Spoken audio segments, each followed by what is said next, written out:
Tonight on Your Health, putting safety under one roof. A $7 million project in Canton looks to do that with the goal of keeping the county safe. Here's 7 News reporter Sean Brenda. The St. Lawrence County Public Safety Office currently houses 3 departments: the Sheriff's Office, State Police, and County Emergency Services.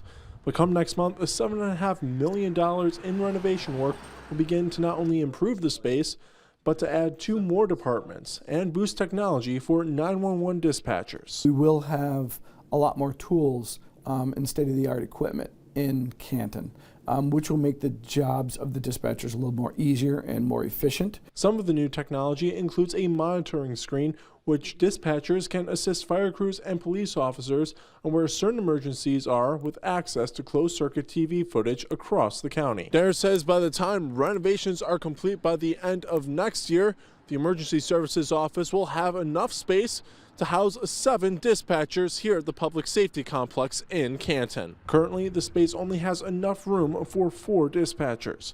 To prepare for renovations, the Emergency Services Office has moved to its backup location in Messina. Chair of the County Board of Legislators, David Forsyth, says bids for the project will be awarded next Monday. Using the local workforce is what I really like to see, St. Lawrence County workforce. That means a lot to me. I'm just glad there were so many bidders that showed interest in bidding this project. When renovations are done, the District Attorney's Office and the Sheriff's Civil Office will also join the 3 other departments with a common goal of keeping the public safe.